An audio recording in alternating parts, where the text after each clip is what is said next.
Boss is back. ఇక సమరమే అంటున్నాయి గులాబీ శ్రేణులు. చాలా రోజుల తర్వాత తెలంగాణ భవన్ కి రాబోతున్నారు బీఆర్ఎస్ అధ్యక్షుడు కేసీఆర్. ఇవాల్టి సమావేశ ఎజెండా ఏంటి, పార్టీ శ్రేణులకు ఆయన ఎలాంటి దిశానిర్దేశం చేయబోతున్నారు, దీనికి సంబంధించిన బ్రేకింగ్స్ మనకు అందుతున్నాయి. మరి కాసేపట్లో తెలంగాణ భవన్ కు మాజీ సీఎం కేసీఆర్ రాబోతున్నారు. మధ్యాహ్నం 2 గంటలకు బీఆర్ఎస్ విస్తృత స్థాయి సమావేశం జరగబోతోంది. ఈ సమావేశానికి 400 మంది కీలక నేతలకు ఆహ్వానం పంపించారు.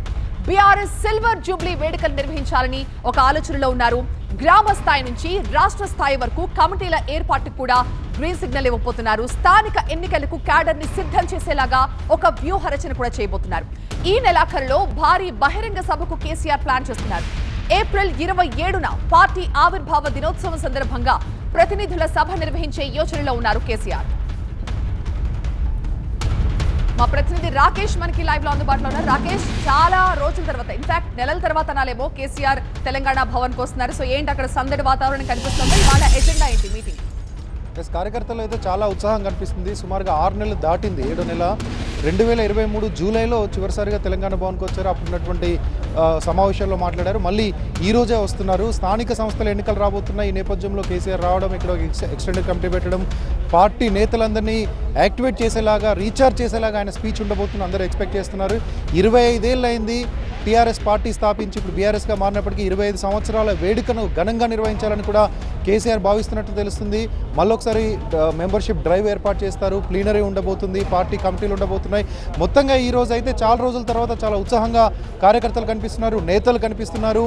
కేసీఆర్ స్పీచ్ కోసం అయితే చాలామంది ఎదురు చూస్తున్నారని చెప్పొచ్చు. చాలా రోజులుగా ఆయన స్పీచ్ మిస్ అయ్యామని చెప్తూ సోషల్ మీడియాలో ఈరోజు ఉదయం నుంచి కూడా పోస్టింగ్లు కనిపిస్తున్నాయి. ఏం మాట్లాడతారు, కార్యకర్తలను ఉద్దేశించి ఏం మాట్లాడతారు, ప్రభుత్వానికి వ్యతిరేకంగా, ప్రభుత్వ పాలన, ప్రజలకు సంబంధించినటువంటి అంశాలను ఏ రకంగా తీసుకుంటారు, వీటన్నిటిపైన కేసీఆర్ స్పీచ్ ఎలా ఉండబోతుంది అనేది ఈరోజు హైలైట్గా వచ్చేయచ్చు. దాంతోపాటుగా ఈరోజు కార్యక్రమాలతో పాటు రాబోయే రోజుల్లో పార్టీని ఎట్లా కేసీఆర్ ఇంకా ముందుకు తీసుకెళ్తుంది, దాంతోపాటు మనతో మాట్లాడడానికి ఎమ్మెల్సీ సుభాష్ రెడ్డి గారు ఉన్నారు. చెప్పండి, ఏముండబోతుంది, ఈరోజు ప్రోగ్రామ్ ఏంటి, నెక్స్ట్ సిల్వర్ జూబ్లీ సెలబ్రేషన్స్ అంటున్నారు, అవి ఎట్లా చేయబోతున్నారు?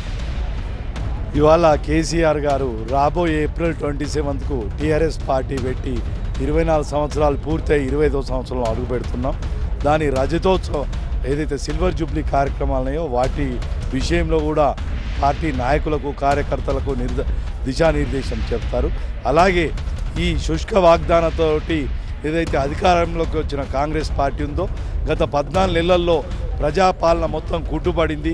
తెలంగాణ 2014 కన్నా ఎలాగుందో అంతకన్నా ఇంకా అధ్వానమైన పరిస్థితిలో వీళ్ళు రాజకీయం చేస్తూ వాళ్ళ స్వలాభాల కోసం తెలంగాణను పండబెట్టారు.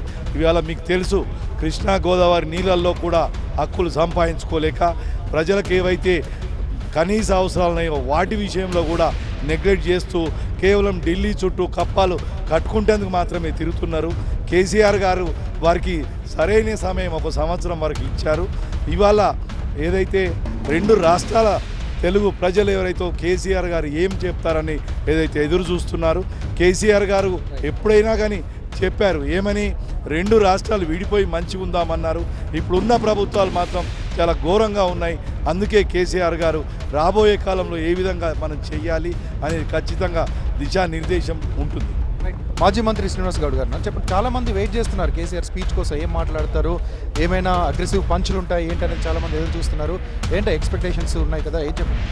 ఖచ్చితంగా ముఖ్యంగా ఏంటంటే రైతులు, కేసీఆర్ గారు కళ ఏంటంటే రైతులు బాగుండాలా, సస్యశ్యామలం కావాలి.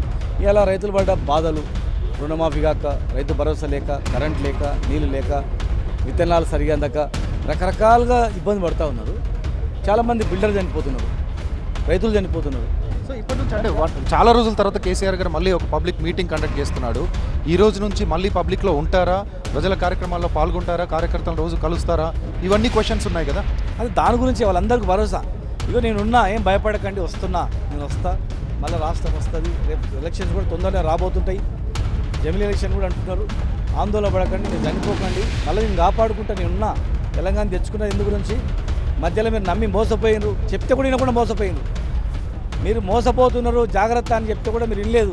ఇవాళ మీకు కనిపిస్తుంది, నేను చెప్పింది చెప్పినట్లు అయ్యిందా లేదా. మళ్ళీ మీరు భయపడకండి అని ఒక భరోసా చేయడానికి వస్తున్నారు. క్లీనర్లో ఎప్పుడు పెట్టుకోవాలి, ఎట్లా మన క్లీనర్లో ఎట్లా ఏర్పాటు చేసుకోవాలా, జనంలో మనం ఎట్లా పోవాలా, ప్రభుత్వం ఇచ్చిన హామీలు నెరవేర్చడం విఫలమైనందుకు మనం ఎలాంటి వ్యూహాలు పన్నాలా, అదే రకరకాల చర్యలు చేయడానికి ఈరోజు రావడం చెప్తాను. Thank you. ఇది ఏప్రిల్లో ప్లీనరీ ఉండబోతుంది. 25వ సంవత్సరంకి అడుగు పెడుతున్నటువంటి బీఆర్ఎస్ పార్టీని ఇంకా మరింత ముందుకు తీసుకెళ్ళడానికి, ప్రభుత్వానికి వ్యతిరేకంగా పోరాటాలు చేయడానికి, సన్నద్ధం చేయడానికి కేసీఆర్ ఈ రోజు నుంచి మొదలుపెట్టున్నారు. ఈ రోజు నుంచి అందుబాటులో ఉంటారు. పూర్తిగా పార్టీకి అందుబాటులో, కార్యకర్తలకు అందుబాటులో ఉంటారని నేతలు చెప్తున్నారు. ఇక ఆయన స్పీచ్ కోసం చాలామంది వెయిట్ చేస్తున్నారు. కేవలం 400 మందిని మాత్రమే లోపలికి అలౌ చేస్తున్నారు.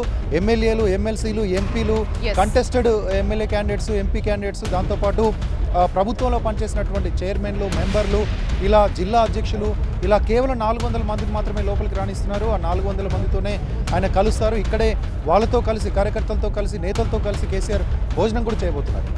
Right, thank you.